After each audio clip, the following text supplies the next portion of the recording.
दोस्तों, जो कोई भी व्यक्ति अपने जीवन में कोई लक्ष्य निर्धारित करता है और दिन रात कर्मठ रहता है, पराक्रमी यशस्वी बनने की कामना के साथ आगे बढ़ता है, वो दुनिया की कोई भी ऊंचाई पा सकता है। बट उसकी बौद्धिक क्षमता उसके साहस पर निर्भर करता है कि किस ऊंचाई तक वो जाना चाहता है, क्योंकि जो ब्रह्मांड ने उसको मस्तिष्क दिया है, जिसे हम सुप्रीम इंटेलिजेंस कहते हैं, उसकी कोई सीमाएं नहीं है। ये कभी भी कहीं भी जा सकता है वो। और इसी तरह के एक होते हैं कवि। कवि देखने में तो बिल्कुल एक साधारण इंसान दिखते हैं, लेकिन उनकी जो बुद्धि होती है, उनकी जो काल्पनिक शक्ति होती है, वो पूरे ब्रह्मांड को अपने दिमाग में रख लेती है। अनुभव इतना होता है कि अपने ज्ञान और अपने विवेक के आधार पर हम सबों को रास्ता दिखाते हैं। ऐसे ही एक महान कवि हुए पृथ्वी पर, जिनका नाम था कबीरदास जी, तुलसीदास जी, सूरदास जी, मीराबाई। आज मेरा सौभाग्य है कि मैं तुलसीदास जी की एक अति अस्मरणीय, अति प्रेरणादायिनी भजन रामायण से लेता हूँ और डॉक्टर शोभना विघ्नेश से विनती करता हूँ कि वो हमें इस भजन को अपने मधुर स्वर में सुनाएं, क्योंकि ये इतनी बड़ी गायिका हैं जिनको देख के ही आप खुश हो जाएंगे और आवाज़ सुनेंगे तो सीधे जीते जी स्वर सुधार जाएंगे। तो सुनिए। श्री रामचंद्र कृपालु भज मन हरण भव भय दारुणम्। श्री रामचंद्र कृपालु भज मन हरण भव भय दारुणम्। नवकंजलोचन कंज मुख कर कंज पद कंजारुणम्। श्री राम श्री राम। कभी कभी प्रकृति सौंदर्य केवल शरीर का नहीं बल्कि वाणी का भी देती है, और डॉक्टर शोभना विघ्नेश के साथ ये विद्यमान है।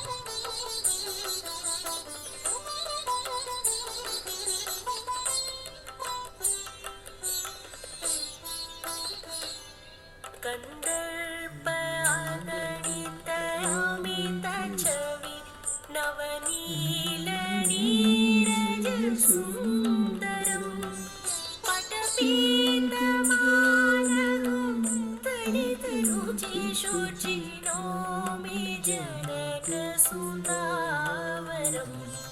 श्री रामचंद्र कृपालु भज मन हरण भव भय दारुणम्। श्री राम श्री राम।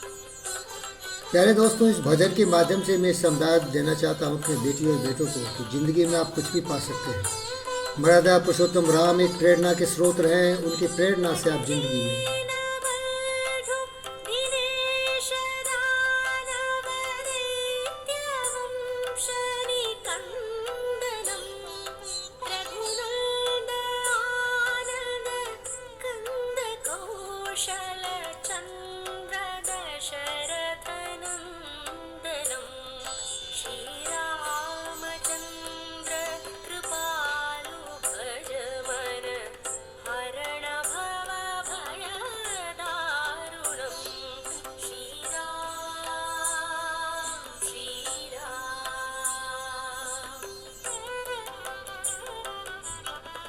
प्यारे दोस्तों, मैं यही बता रहा था कि आप भी किसी भी ऊंचाई तक पहुंच सकते हैं। अपनी बुद्धि का इस्तेमाल करिए, लक्ष्य निर्धारित करिए।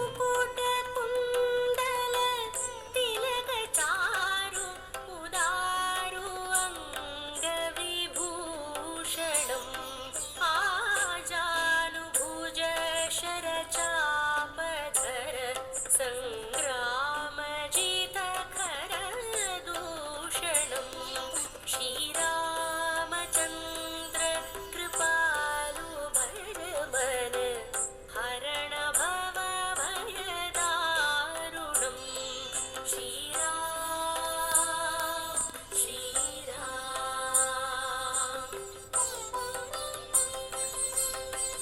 आप क्या बनेंगे ये मैं बताना चाहता हूँ। वादते तुलसीदास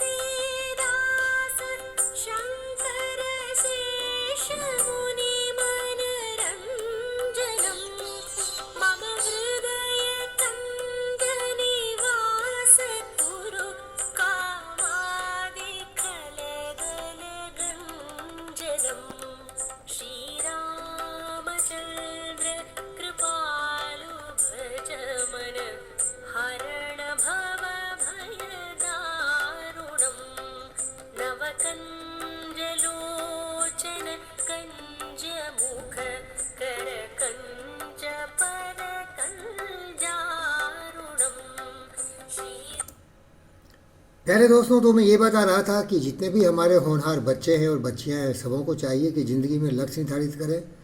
तो डॉक्टर शोभना विघ्नेश की तरह इस तरह से इतने बड़े कलाकार हो गए जिनको सुनने के लिए लोग परेशान रहते हैं, उद्दुलित और हमेशा अवसर की तलाश करते हैं कि उनकी एक झलक पाएँ और उनकी मधुर स्वर को सुने और अपने जीवन में शांति का एहसास करें, प्रेरणा लें और अपने जीवन में भी कुछ करने की एक तमन्ना रखें।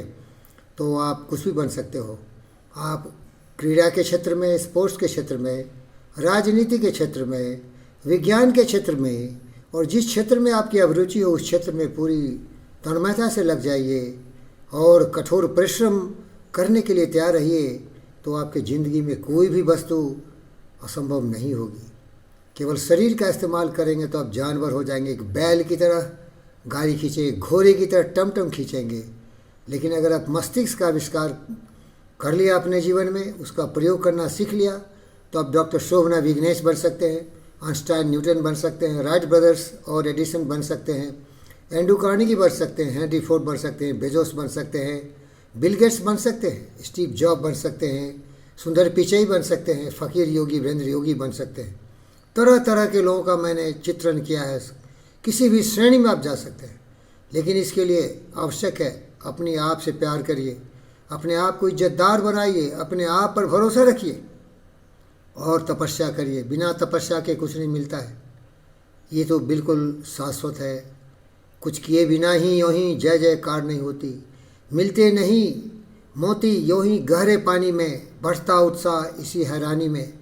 प्यारे दोस्तों, गुण भरे एक से एक प्रखर है छिपे मानवों के भीतर, मेहंदी में जैसी लाली हो, बर्त का भी उजियाली हो, बत्ती जो नहीं जलाता है रोशनी नहीं हुआ पाता है। बत्ती जलाओ अपने ज़िंदगी की, बुद्धि की बत्ती, और फिर देखो आप भी कुछ मानवता के कल्याण के लिए कुछ उपयोगी बनेंगे, योगी बनेंगे, पराक्रमी बनेंगे।